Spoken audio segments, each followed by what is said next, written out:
How's it going, everybody? Brian, Alvarez, and Dave Meltzer here. Wrestling Observer Radio, July 29, 2018. Figure4online.com/WrestlingObserver.com.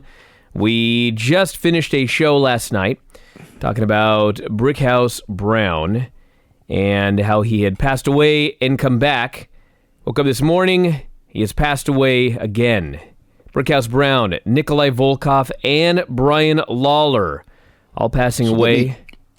Let me just say the Brian Lawler thing. As we are recording this, I've talked to friends of his, and they said he passed away. There's also Matt Riviera, who's a friend of mine, who was has been in contact with the hospital, and he said Burt Prentice is at the hospital, and Jerry Lawler's coming back from Raleigh, where he did Comic-Con this weekend, and Matt Riviera said that he's on life support, but they have not pulled the plug. Other people have said that they, in fact, did pull the plug several hours ago, and he did pass away. I don't know which, but it's an inevitability either way. So it's a really weird, I don't say weird, but that's the situation with Brian. But it's been, what a day to wake up. I mean, it's really, this was just a horrible morning, to say the least. Let's start with Brian Lawler. What happened?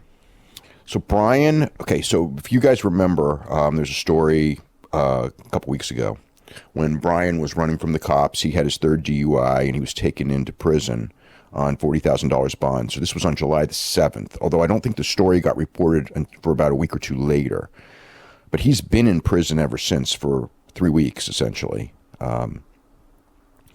And... Was this the one where there was like a hotel that didn't get paid for? No.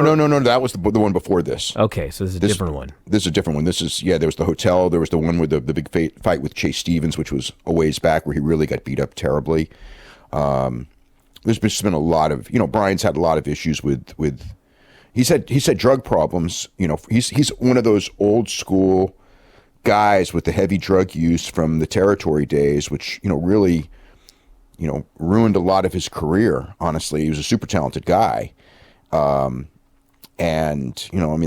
what happened. And it's a weird thing. I didn't know Brian well at all.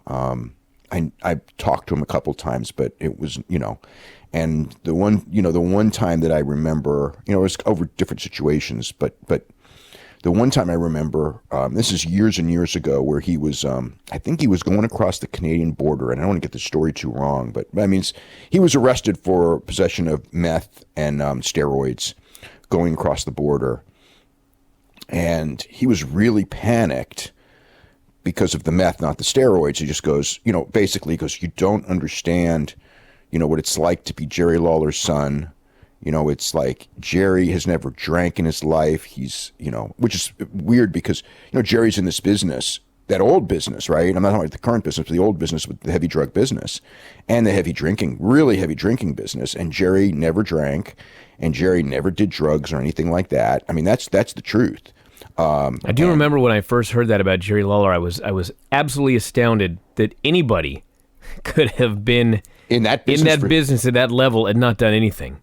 Yeah, I again, I don't know Jerry well, but I've been around Jerry, just because I've been around everyone, even though Jerry, whatever, he could say whatever he wants about me, but whatever. I mean, the point of this is I've been around Jerry. I've been around Jerry around the guys. I've been around Jerry around the guys backstage when everyone was drinking, and Jerry's, was just, he was the only one, and he wouldn't touch a thing. I mean, and that's the reality of it, and everyone who knows Jerry, he doesn't eat well, but he never drugs, never anything like that. They once did a storyline of him drinking, on Memphis TV, and then he afterwards, like a week later, just went on TV and basically said, that was just a storyline, and it was a really bad idea. And he was just like, I didn't realize my influence or whatever. I guess some people had complained that he was setting a bad influence for the kids. And he just goes, it was a storyline idea, and it was a really bad idea, and I never should have done it, and that. But anyway, that's neither here nor there. But Brian, was unfortunately the opposite, and it was just like, he was just in a panic about Jerry and also his grandmother, who was still alive at the time. So this tells you how far back it was, because you guys probably all remember when Jerry's mother passed away when he was doing the angle with The Miz before the WrestleMania. What year was it? The year that The Miz was wrestling John Cena at WrestleMania, I think it was. So, but this was many, many years before that. But he was just in a panic that it got out. One of the things with Jerry, there's a lot of reasons why they didn't acknowledge Bryan as Jerry's son all those years in Tennessee when Bryan was a big star. And one of them is obviously because Jerry didn't want people to know that he was old enough to have a son like that.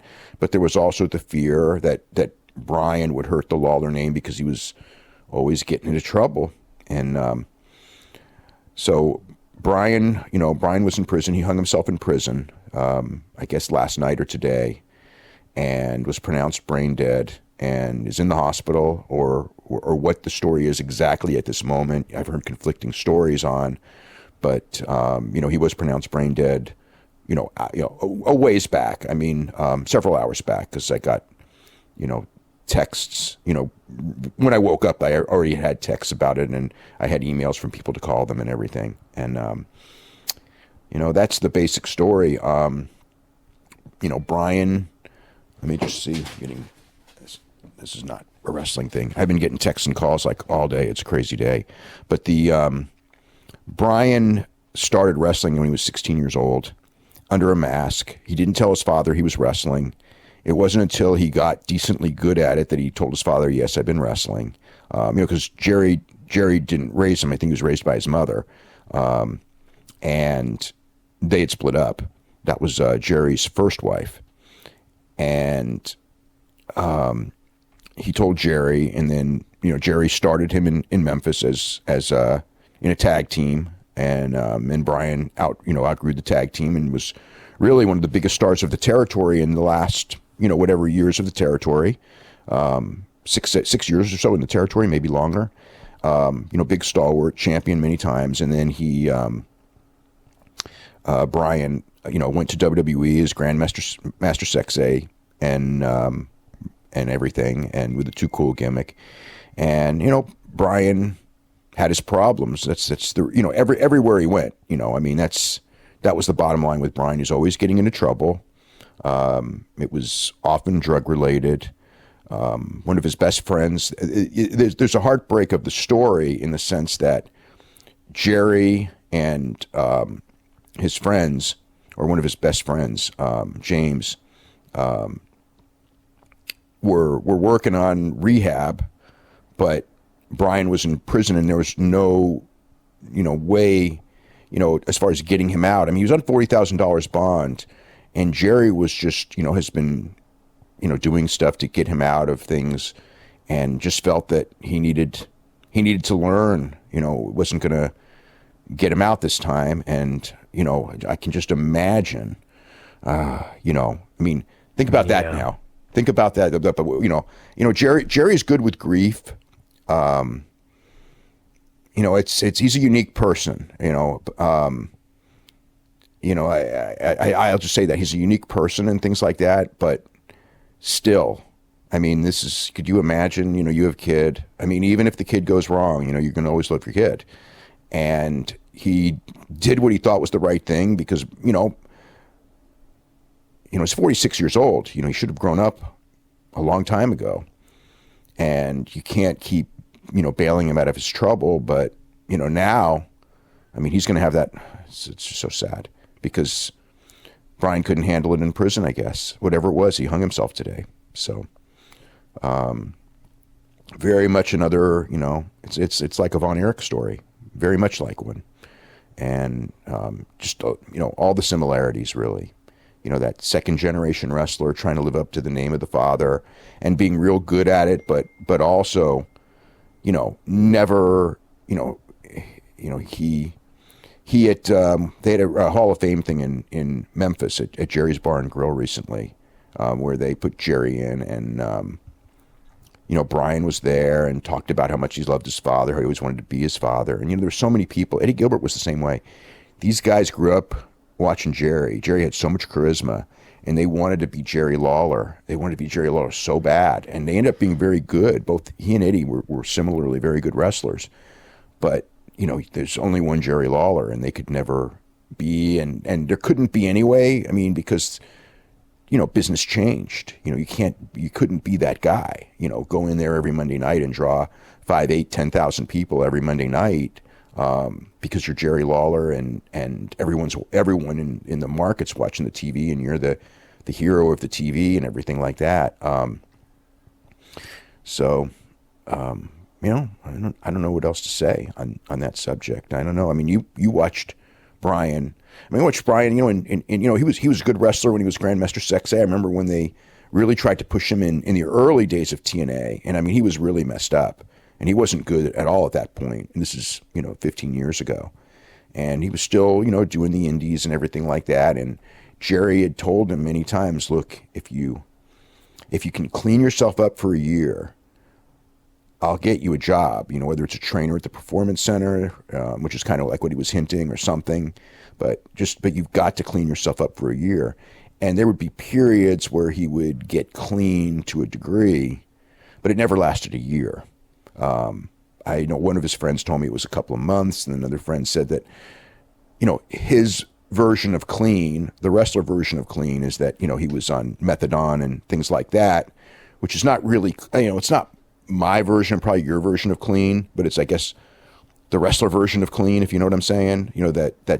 When Eddie Guerrero passed away, we kind of had that discussion of Eddie was clean. Well, he was the wrestler version of clean, if you know what I mean. It wasn't, he couldn't perform without pain pills, so to speak, but he wasn't messed up. And Bryan had periods where he wasn't messed up. When Bryan was clean, he was a cool guy. When Bryan was not clean, he could be very obnoxious, that's where a lot of his troubles came from. And I think there was a suicide attempt before that not too many people know of. I didn't even know about it until today.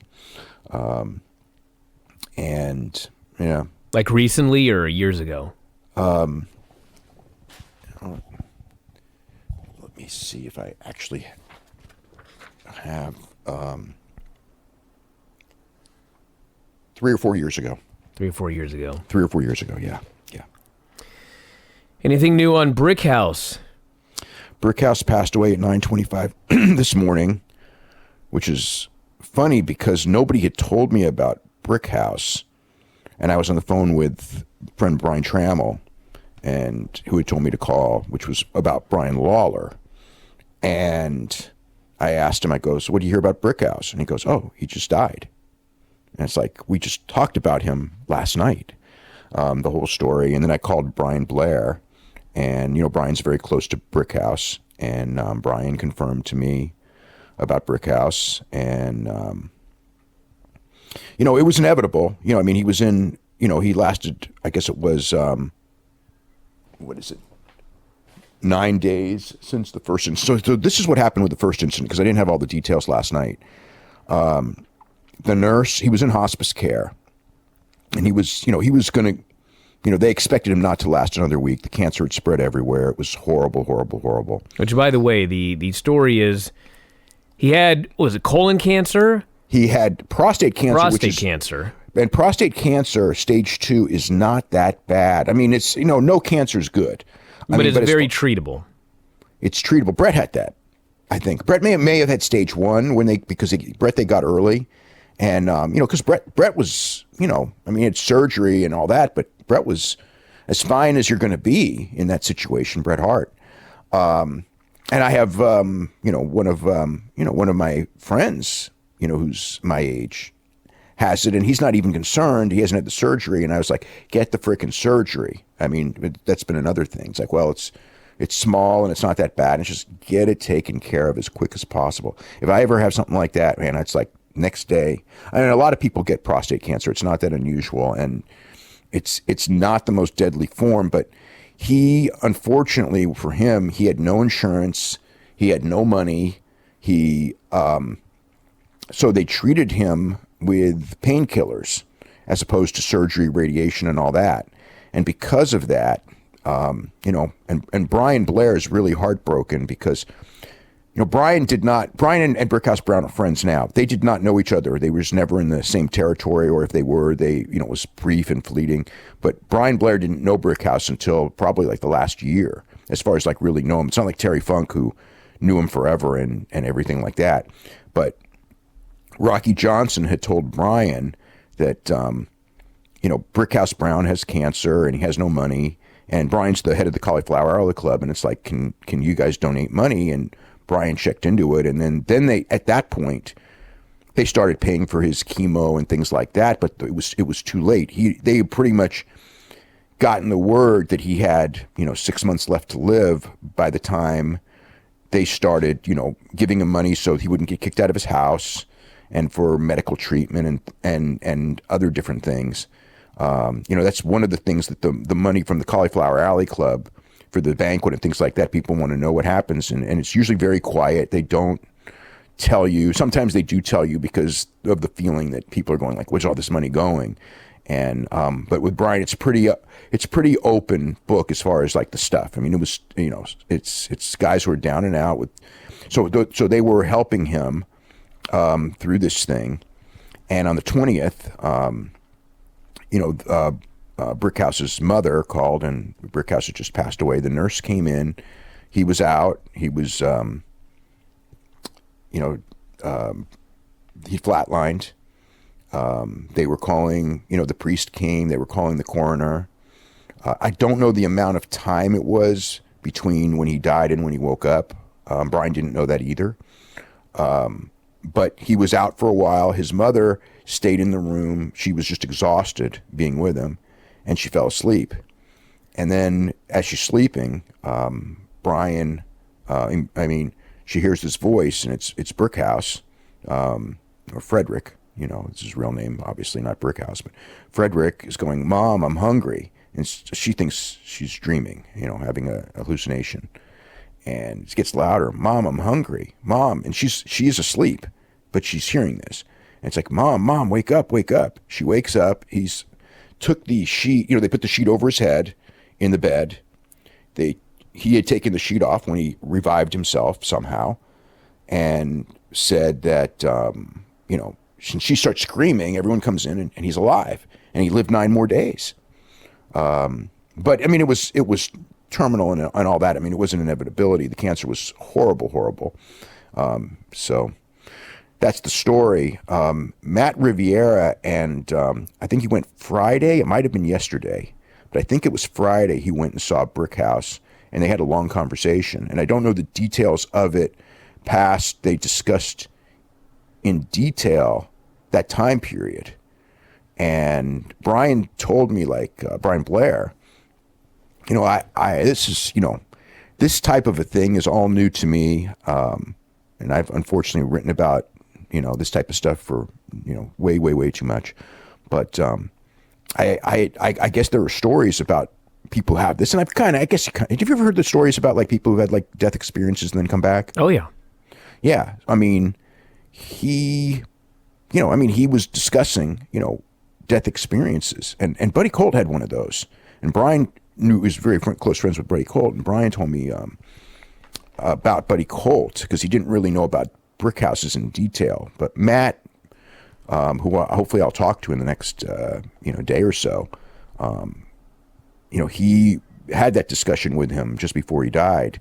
And there was a discussion of what all happened, which, I don't know what my religious beliefs are when it comes to this stuff, but I guess I'm learning right now something, maybe what they should be. But Buddy said he was there. He was there when people were talking about him dying. He was not in his body. He was out of body, but he could see his body.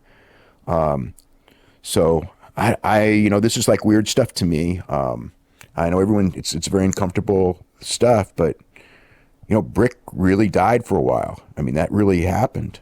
And he somehow, he somehow came back to life. I mean, it wasn't like it was bad reporting. He was declared dead, and he wasn't. Whatever. So that's the story we were talking. I didn't have all the details last night, and I still don't have all of them, but that's the details that I do have on the Brickhouse thing. But he did pass away this morning. And Nikolai Volkoff, I know, 7 man. years old. Can you imagine? Freaking Nikolai. And actually, the Nikolai Volkoff story and the Brickhouse story, I mean, they're different, but Brickhouse had cancer and didn't have the ability to pay for everything, and so its spread got worse and he passed away. Volkoff apparently had a heart attack, needed surgery, and said, I don't want surgery. Yeah, so this is from Bryan also, who's, again, this is, he's very close with all of them. And he's really close with Volkoff because you remember the Killer Bees against Volkoff and the Sheik from the 80s, and they were in the Florida territory together, and they were probably in other territories together. But Bryan said that Volkoff had a heart attack a week or so ago, and they told him that he needed open heart surgery, and he said no. And they said, well, the least we need a stent put in, and you need surgery for that. And he said no again. So, why? I don't, he didn't know, and I don't know. 70's not that old. I mean, I saw all of Volkoff's career, basically. He was a big weightlifter who defected, as I recall, and ended up wrestling. I think his first territory may have been Stampede Wrestling, but he was very early in Stampede Wrestling. And again, he was much bigger as a weightlifter. I mean, he was still a big guy. If you saw him, he was a big-sized guy. You don't think of him as big because if you remember in that 80s era, everybody was monsters. So he was like, another monster, and he was also a lot older by that point. And not, he still had the barrel chest, but he wasn't he was like a huge guy when he was Beppo Mongol. If you ever looked, just a big powerhouse. Gigantic. Yeah, giant chest. And he always had the giant chest anyway. But he was I guess like a Rusev, but much taller. And then he took up boxing first. And he was really good with his hands, but whatever he ended up being, he first took up boxing, and he was a good fighter. He was a really tough guy, but you don't hear stories about him fighting because he was a gentle giant and he was a nice guy, and he was not a great worker, by any means. He had a very noteworthy career. He was a star everywhere because of his size and the Russian gimmick, and he was Russian and defected and everything. But yeah, as Beppo Mongol, he had the big chest, and then he became Boris Brezhnikov. Actually, first became, I think he was Beppo Mongol, teaming with Guido, which was Newton Tatry, and they were like the big Road Warriors-like tag team of their era in WWF, and he wrestled Bruno early on when he was very green. And then he left, and I'm trying to remember if he was Volkoff or Boris Brezhnikov first. I'm thinking that he became Nikolai Volkoff, which would have been this would have been what was I saying? It would have been the was he Nikolai first or not? Yeah, no, I know that. Yeah. So the situation is that I remember Nikolai Volkoff coming back when Bruno had his second championship run. He was one of the first contenders. I think it was Fred Blasie's. He was Fred Blasie's first. When Fred Blassie retired as a wrestler and became a manager, Nikolai Volkoff was his first guy. He was Beppo Mongol, but they, with hair, and they changed his look. And then I think he went to the AWA next. As Boris Brezhnikov, but it may have been AWA first as Boris Brezhnikov, but the AWA had a Nikolai Volkoff. Boris and Nikolai Volkoff were a famous tag team years and years earlier. So Vern wouldn't use him as Nikolai Volkoff because they'd already had one in that part of the country. So he was Boris Brezhnikov, but then he became, he was a top guy, main eventer because this, a big guy like that, that was just kind of like the nature of everything. Yeah. So, again, because of that, he was a star everywhere. And then, like when the anti-Russian thing came with the U.S. hockey team and everything in 1980, that kind of breathed, new life in him. But he was always already pushed everywhere anyway. And, he came back, and then obviously his most famous run by far was him and the Sheik as WWF Tag Team Champions when they did the first expansion in '84. And, they wrestled Barry Windham and Mike Rotundo and all the different teams. They were a regular team. They, the other teams, they weren't exactly the teams that everybody else liked to work with the most, as far as, they would get heat, and then neither of them really wanted to sell, or they were old and really couldn't sell that much. So you didn't really look good in making your comeback against them. But on the flip side, it was, the Sheik and Volkoff got the easiest heat in the world because they came in there. He sang the Russian national anthem, which he had actually done years earlier. I'm trying to remember where the singing of the Russian national anthem, because it was such an easy heat thing. I think that Watts may have been the first, but I could be wrong as far as like when that started, because I remember him doing that on Watts's TV. And of course with Watts, the Russian and everything like that, it's so easy heat. And I remember he was with Barry Darsow, where Barry Darsow turned into Crusher Khrushchev. And I think they did that because, Volkoff was such an easy heat guy, but it was better for him to be in a tag team, obviously, with the younger guy at that point in his career. And he continued to wrestle. He was doing indies until recently. Like a couple years ago. Maybe even, maybe even more recent than that, but making appearances. I remember writing about appearances he was going to be making soon. So he was still around. Nikolai, everybody liked Nikolai. He was a really nice guy. I mean, that was the one thing. He had like a rep for being kind of frugal and things like that. But, he was a really, not like a great worker, but a legendary character. I mean, it's really sad, Nikolai passing away. I mean, I consider him like just a big star of the industry, because it's like, everybody knows Sheik and Volkoff, I mean, just because that was like a big television era and they were like the early stars of that era. And the guys had so much visibility then with the TV, and just an easy character to remember, just the guy singing that national anthem and getting all that heat, that easy heat and everything like that. And so what a morning. What a morning. We also have the UFC overnights for the Fox show. Yeah. And this isn't good news either. It was, it's funny because, I looked at this card and on paper, it's like Eddie Alvarez, Dustin Poirier. And it's like, well enough to know that like fights that look like they're great on paper, that that's not what draws people. It's not what draws people in wrestling, although it's changing a little bit in wrestling, but it's still not quite there.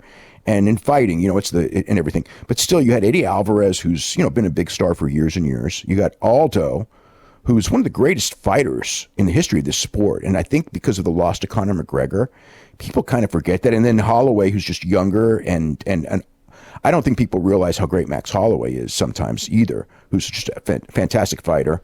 But, look at last night. I mean, this guy was rocked. He was hurt. He came back with a beautiful body shot, won the fight. He beat Frankie Edgar, after losing to Aldo. And Frankie Edgar's a Hall of Famer. I mean, Aldo, you remember for years and years and years, it was like, Jose Aldo and John Jones. It was like, who was the best guy in the sport. But, he was never like a superstar draw, other than, obviously he drew tremendously with the Conor fight. The first one would have been phenomenal. He got hurt. Then the second one, did a phenomenal number. It was obviously Conor, and then he lost in 13 seconds, which hurt. But, again, I mean, like for a TV show in a big action fight, and then you had Joanna, who's, a real big star, carries herself like a star. She did lose the 2 fights to Rose Namajunas, but I looked at that on paper and I thought, like, this in theory, should do well. And it's really, I'll tell you what, I mean, we talk about it and you can feel it, and we know it. We all know it. It's like, UFC's popularity is way, way down for a lot of different reasons. It just is. And it's probably going to get worse with less visibility next year. This is I never like saying like react too much to one rating or anything like this. But to me, I mean, with saying that, and again, it's Fast Nationals, which is not the complete number, but the complete number is probably going to wind up like 1.7 million, which we'll get Monday or Tuesday. And for, I was, my prediction was 2.2. I just thought with Eddie, with that great fight, that you looked on paper, I just thought, like, no, the casual fans aren't going to watch this, but there's going to be enough hardcores. And then just the fact that you're on Fox alone, you combine all that with the idea that, and I know some of the boxing numbers on Fox in that time slot have been terrible as well. So, and obviously television numbers are dropping, and all that, but still, this number was much lower than I expected it to be. It's the all-time low by a significant margin. And for a card that, the last time they did the all-time low, which was the Brunson-Jacare fight in January, I thought like, okay, it's January, which is a good time, but this is a card that's not going to do any numbers at all. I mean, I knew that one going in. This one, it was like, it's July, it's a bad time to draw, but, this is a card like, like there's cards every week, and it's like I watch them because it's my job and all this, but this one, like, if it was not my job, I was excited about this card because it on paper it was a good show, and to me I was more excited about this one than probably even next week's show with the two title matches, because I just thought Alvarez and Poirier, it was to me like the first fight was excellent, and though both those guys always have excellent fights, it just to me was like this is the can't miss fight that you just really want to see, and obviously delivered in that realm. And I mean, forget fight quality. If you just look at the names on this show compared to the names on that Souza Brunson show, it's not even close. There was nobody on that show. There was Jacare and Dennis Bermudez. Can you imagine? And this one, again, like you had Tisha Torres, who's somebody. Joanna's like a big star. She's, to me. But look, there's no denying. There is no denying how much that this brand is cold right now for a number of reasons. And, I wasn't, we talked about the Cormier buy rate the other, but the Cormier buy rate was a little bit lower than I expected, but it was not something where I would be alarmed by it. It wasn't a bad number either. It was a little lower. You hope champion versus champion that you would get, I didn't expect 5, especially when they lost the Holloway fight, but I did expect, 425. And then it's 380, so it's a little bit lower. But this one, obviously I was off by far more. And this one, I think, and this is the casual fan audience. You don't. There's no argument about people will watch, we'll stream it for free or blah blah blah. You know what I mean? This is network television. Everyone can get it.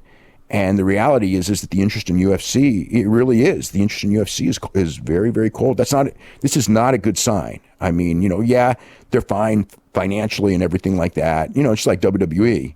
But, I'm not saying WWE's got, bad signs right now, because actually I think, there's this, even though there's some signs that aren't good as far as attendance, the big picture, they're obviously they're so healthy financially, and UFC will be as well. But, if I was, I don't really have the answer, because, one of the things I thought is, you would, that one of the mistakes that they made in hindsight was some of these Fox shows were too weak. But if I looked at this card, and I did, coming in, it's like, this card, it's like, I couldn't say, man, you put on a bad card that nobody wants to see. You put on a card that was a good quality show. And, it is what it is, and it's not like there's, I mean, there was a boxing match, but there's always a boxing match on Saturdays against it, so, it's not like, we didn't have the NBA playoffs, we don't have the excuses. It's baseball season, whatever. But yeah, July's tough for TV, but still, we've had July every year for the last 7 years. We had a UFC on Fox in July every year, and, last July show didn't do well, but this is down 11% from last year, and this is a much better show. So, this was a bad sign. All right, we're going to wrap it up for today. There's a 90-minute Observer Radio that went up last night with tons of news from the weekend. We'll be talking about all of these stories over the next couple of days as well, so check out the front page. That's it. We'll talk to you again after a while.